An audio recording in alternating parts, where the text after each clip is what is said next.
तो मूवी के स्टार्ट में ही हम एक हैकर से मिलते हैं जिसे फ्रैंकी नाम के एक आदमी की कॉल आई है। फ्रैंकी हैकर को टास्क देता है बैंक के सर्वर्स को हैक करने का। उसके ऑर्डर देते ही हैकर काम पे लग जाता है और सिर्फ 10 मिनट के अंदर अंदर वो बैंक के सारे सर्वर्स हैक कर चुका था, जिसके बाद उसने बैंक से कई $100 मिलियन फ्रैंकी के अकाउंट में सेंड करना शुरू कर दिए थे। अब सीन यही से कट होता है और हमें एक साइबर सिक्योरिटी कंपनी को दिखाया जाता है जहाँ के एम्प्लॉयज उसी बैंक में होने वाले साइबर अटैक को रोकने की कोशिश में लगे हुए थे जिसका सर्वर फ्रैंक ने हैक करवाया था। साइबर सिक्योरिटी के सभी एम्प्लॉयज इस साइबर अटैक को रोकने की कोशिश में थे, लेकिन बुरी तरह नाकाम हो रहे थे। कोई भी हैकर के कोड्स को ब्रेक नहीं कर पा रहा था और ऐसे हर गुजरते मिनट के साथ बैंक के अकाउंट में से लाखों डॉलर्स माइनस हो रहे थे, यानी निकल रहे थे। अब हम साइबर सिक्योरिटी कंपनी के चीफ को देखते हैं जो कि कोई और नहीं बल्कि फ्रैंकी ही है। यानी कि फ्रैंकी ने खुद अपने ही क्लाइंट बैंक के सर्वर को हैक करवाया था, वो भी किसी दूसरे एम्प्लॉय के जरिए, यानी अपनी कंपनी के एम्प्लॉय के जरिए नहीं। कंपनी के सारे एम्प्लॉयज इस चीज से बेखबर हैं कि उसका बॉस इस सब में इन्वॉल्व है। वो लोग मेहनत कर रहे थे कि किसी तरह इस साइबर अटैक को रोका जा सके और जब ये सब लोग हार मान जाते हैं तो फिर ये लोग बुलाते हैं केविन को। केविन समझ ले उनके सॉफ्टवेयर का बादशाह था और इस टाइम अपनी बेटी के हार्ट सर्जरी के सिलसिले में छुट्टियों पे था, लेकिन ऑफिस से ये इमरजेंसी कॉल आते ही वो फौरन ऑफिस पहुंचता है। ऑफिस पहुंचकर वो दिखता है कि सिचुएशन बहुत खराब है। तभी साइबर अटैक को रोकने की कोशिश कर रहे हैं, लेकिन कोई भी कुछ नहीं कर पा रहा क्योंकि बैंक का सर्वर पूरी तरह हैकर के कंट्रोल में था। केविन भी शुरू में ऐसे ही कुछ कोडिंग्स के जरिए इस हैकिंग को रोकने की कोशिश करता है, लेकिन जब वो इसमें नाकाम हो जाता है तो फिर वो अपना एक नया सिस्टम उनके सर्वर में इंस्टॉल करता है। इस सिस्टम का नाम उसने फायरवॉल रखा था, जो कुछ ही सेकंड में हैकर की कोडिंग को तोड़ देता है और ऐसे हैकिंग के जरिए जितने भी पैसे बैंक के अकाउंट से निकल रहे थे वो भी निकलना बंद हो जाते हैं और फिर फाइनली ये लोग सर्वर को वापस मेंटेन भी कर लेते हैं। केविन के इस काम से सभी लोग बहुत खुश थे सिवाय उसके बॉस के, क्योंकि हमें तो पता है ये सारा प्लान उसके बॉस का ही था। उसे केविन पे बहुत ज्यादा गुस्सा आ रहा था, इसीलिए वो केविन से कहता है तुमने अपना नया सिस्टम उनके सर्वर में इंस्टॉल क्यों किया? अगर वहाँ कोई और गड़बड़ी हो जाती फिर उसका जिम्मेदार कौन होता? हालांकि केविन ने तो अच्छा काम किया था, फिर भी केविन को डांट पड़ी थी। फिर अब सीन कट होता है और हमें पता चलता है कि जब तक उस अटैक को रोका गया था तब तक बैंक में से कई $100 मिलियन खाली हो गए थे और बैंक की ट्रांजैक्शन हिस्ट्री भी डिलीट कर दी गई थी, जिससे कोई नहीं जानता था ये पैसा किसके अकाउंट में ट्रांसफर हुआ। अब पता चलता है कि फ्रैंकी को तो इस हैकिंग के जरिए थोड़े कम पैसे निकालने थे, लेकिन उसने ज्यादा निकाल लिए और इसके लिए उसे कोई डांट रहा है और वो है इसी साइबर सिक्योरिटी कंपनी का डायरेक्टर और असल में वही मास्टरमाइंड है। वो फ्रैंकी से पूछता है तुम्हें सिर्फ $500 मिलियन निकालने को कहा था, तुमने इससे ज्यादा क्यों निकाले? जवाब में फ्रैंकी कहता है क्योंकि कुछ मुझे भी चाहिए थे। इस मर्तबा फ्रैंकी के इस एटीट्यूड पे उसका बॉस बहुत ज्यादा गुस्सा था, क्योंकि एक और ट्विस्ट कहानी में ये है कि उसके बॉस से भी ये काम किसी और ने करवाया था और ये था असल में मनी लॉन्ड्रिंग का माफिया, एक बहुत बड़ा गैंगस्टर पोंग जो इस टाइम चेन को किडनैप करवा चुका है। वो उससे पूछता है तुमने टारगेट से ज्यादा पैसे क्यों निकाले? चेन कंफ्यूज था, वो उससे कहता है मैंने नहीं, फ्रैंकी ने ज्यादा पैसे निकाले हैं, मुझे तो खबर भी नहीं थी। ये सुनकर वो गैंगस्टर से कहता है तुम अभी फ्रैंकी और उसकी फैमिली को डिनर पे इनवाइट करो। वो ऐसा नहीं करना चाहता था क्योंकि जानता था कि ये गैंगस्टर उनके साथ कुछ गलत करेगा, लेकिन उसे ब्लैकमेल करने के लिए वो गैंगस्टर यहाँ चेन के भाई को ले आता है। उसके आदमी उसके मुंह पे पॉलीथीन शीट बांध देते हैं और उसके सामने ही उसे मारने लगते हैं। लाचार चेन को फ्रैंकी को कॉल करके डिनर पे इनवाइट करना पड़ता है। फ्रैंकी भी वहाँ जाता है और जब वो रास्ते में ही था तो तब गैंगस्टर के लोग उसकी गाड़ी को हैक कर लेते हैं। उन्होंने गाड़ी को हैक करके उसके सभी दरवाजे लॉक कर दिए थे और फिर स्पीड फुल कर दी थी। फ्रैंकी जो कि इस टाइम गाड़ी चला रहा था उसे कुछ समझ नहीं आ रहा कि उसकी गाड़ी के साथ क्या हो रहा है। वो जब ब्रेक लगाने की कोशिश करता है तो ब्रेक्स भी फेल हो जाती हैं और उनकी गाड़ी का बहुत बुरा एक्सीडेंट होता है। जिस एक्सीडेंट के पीछे कौन है ये बात कोई नहीं जानता। दुनिया वालों को ये एक नॉर्मल एक्सीडेंट लगा जिसमें फ्रैंकी की फैमिली मारी गई। उनकी गाड़ी में आग लग चुकी थी और पूरी फैमिली जल रही थी। इसी चीज की वीडियो वो गैंगस्टर चेन को दिखाता है और धमकी देता है कि अगली बार जरा सी भी गलती हुई तो अपने अंजाम के जिम्मेदार तुम खुद होगे। वो अब घबरा चुका था क्योंकि उसे पहले आइडिया नहीं था कि उसने कितने गलत आदमी के साथ अपनी लालच में ये काम शुरू कर दिया था। खैर अब तो वो फंस चुका था, जैसा ही गैंगस्टर कहता उसने वैसा ही करना था।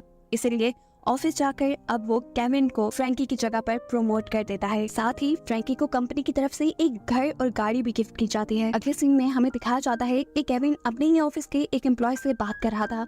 वो एक मुश्किल में फंसा हुआ था, उसकी बेटी का स्कूल में एडमिशन नहीं हो रहा था और स्कूल वाले $5 मिलियन मांग रहे थे जो उसके पास थे ही नहीं। इसलिए वो सोचता है क्यों ना वो स्कूल का सर्वर हैक करके अपनी बेटी का नाम वहाँ एडमिशन लिस्ट में डाल दे। लेकिन ये गैर कानूनी था। वो इसे शुरू भी करता है लेकिन फिर दरमियान में ही रोक देता है। अभी वो ये सारा काम कर ही रहा था कि अचानक उसने देखा कि उसके अकाउंट में $5 मिलियन आ गए।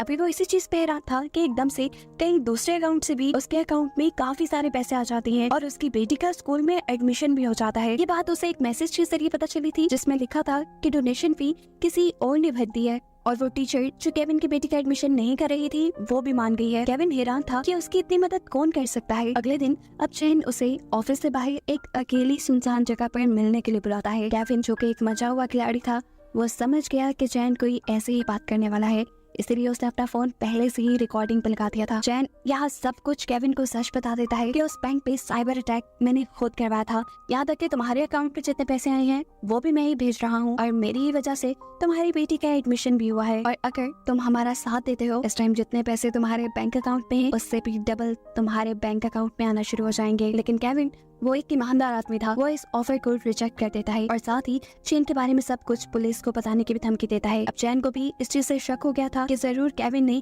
कोई सबूत इकट्ठा करने के लिए रिकॉर्डर अपने पास रखा होगा। वो फौरन ही उसकी पॉकेट से उसका मोबाइल निकाल कर बाहर फेंक देता है। ऐसे चैन के खिलाफ जितने भी सबूत उसके पास थे वो सारे पानी में चले गए। इसके बाद चैन उससे कहता है तुम्हें क्या लगता है हम तुम्हारे बारे में कुछ नहीं जानते, पहले तुम जो थे हमें पता है, थोड़े से पैसों के लिए तुम जेल भी जा चुके हो। केविन जवाब में कहता है हाँ वो सब मैंने ही किया था लेकिन अब मैं वैसा नहीं रहा।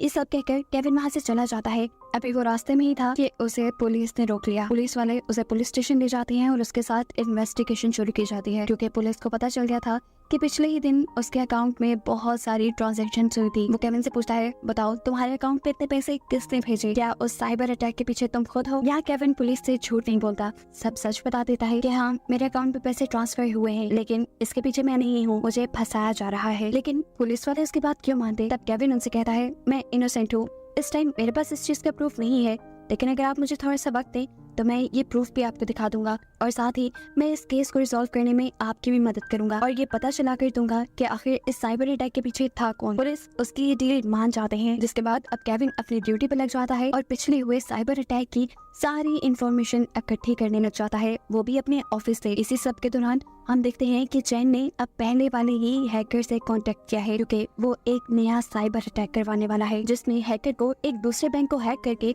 वहाँ से $2 मिलियन लूटने थे। अब क्योंकि इस टाइम केविन भी ऑफिस में था उसे ये बात पता चल गई कि चैन ने एक दूसरे बैंक के ऊपर हमला करना चाहा है। इस चीज की खबर वो पुलिस को भी कर देता है और खुद भी इस साइबर अटैक को रोकने की कोशिश में लग जाता है। इस टाइम केविन ने एक नया सॉफ्टवेयर भी बनाया हुआ था जिसको बैंक के सर्वर में इंस्टॉल करने पर न सिर्फ वो बैंक की हैकिंग रोक पाता है बल्कि वो सारी इन्फॉर्मेशन भी कलेक्ट कर लेता है कि कहाँ से उस बैंक के सर्वर को हैक किया जा रहा था और पैसे निकाल कर किस अकाउंट में ट्रांसफर होने वाले थे। कि नहीं, केविन को अब चैन के खिलाफ सबूत मिल गया था और साथ ही अपने बेगुनाह होने का सबूत भी वो ये पुलिस को देता और उसका केस रिजॉल्व हो जाता। वो इसी प्रूफ को लेकर पुलिस स्टेशन जा ही रहा था लेकिन रास्ते में ही उसे गैंगस्टर के लोग पकड़ लेते हैं।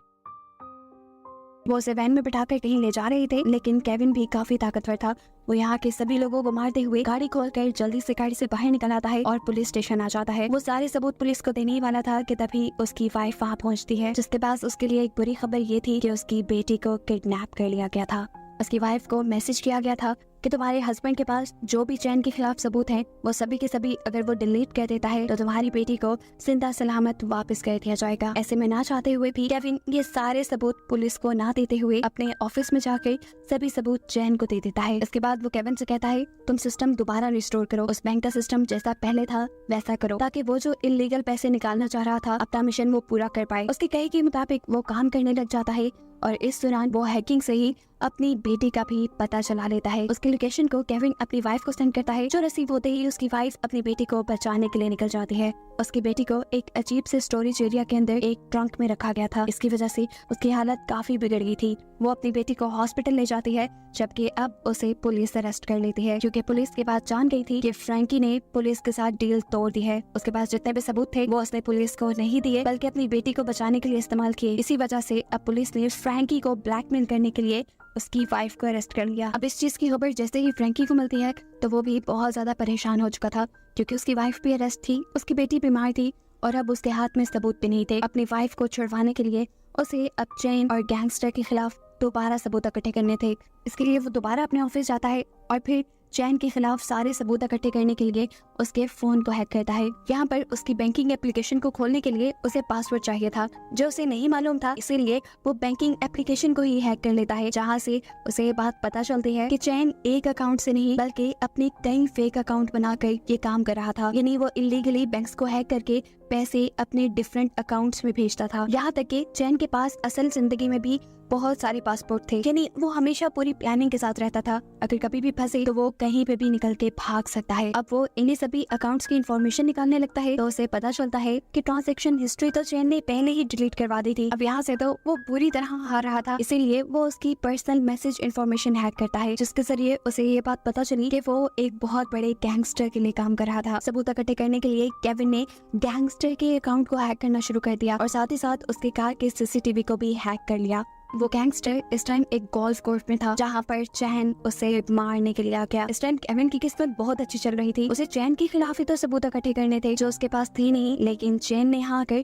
खुद ही सारे सबूत उसे दे दिए। चैन भी असल में इस गैंगस्टर की ब्लैकमेलिंग से थक गया था और वो यहाँ उसे मारने आया था। वो सबसे पहले यहाँ आकर उसके 2 गार्ड्स को मारता है, जिसकी सारी सीसीटीवी फुटेज पुलिस के पास चली जाती है, क्योंकि ये सारा काम उसे गैंगस्टर की गाड़ी के पीछे खड़े होकर किया था और गैंगस्टर की कार के कैमरास को केविन पहले से ही हैक करके उसकी फुटेजेस पुलिस को दिखा रहा था। केविन ने चैन की लाइव लोकेशन भी पुलिस को सेंड कर दी थी, इसीलिए फौरन पुलिस चैन को पकड़ने के लिए यहाँ आ गई और इस चीज की भनक चैन को भी हो गई। वो फौरन अपनी गाड़ी में बैठा यहाँ से भागने के लिए, लेकिन पुलिस लगातार उसका पीछा कर रही थी और वो ये बात समझ गया कि जरूर उसका फोन किसी ने हैक किया हुआ है, जिसकी वजह से उसकी लोकेशन उनको पता चल रही है। इसीलिए वो अपना फोन गाड़ी से बाहर फेंक देता है। उसका मोबाइल फेंकते ही केविन उसकी लोकेशन ट्रेस नहीं कर पाता और अब वो बुरी तरह फंस गया था। उसे समझ नहीं आ रही थी कि वो क्या करे। तब उसे याद आता है कि एक मर्तबा उसने चैन के केबिन में वो मेडिसिन देखी थी जो केविन भी अपनी बेटी के लिए मंगवाया करता था। वो अब डिलीवरी कंपनी के सर्वर हैक करता है और उसे हैक करके चैन के घर का एड्रेस पता चला लेता है। ये एक अजीब सी जगह थी, यहाँ किसी का घर तो नहीं हो सकता था। खैर बिल्डिंग में जाने पे जब वो एक कमरे को खोलता है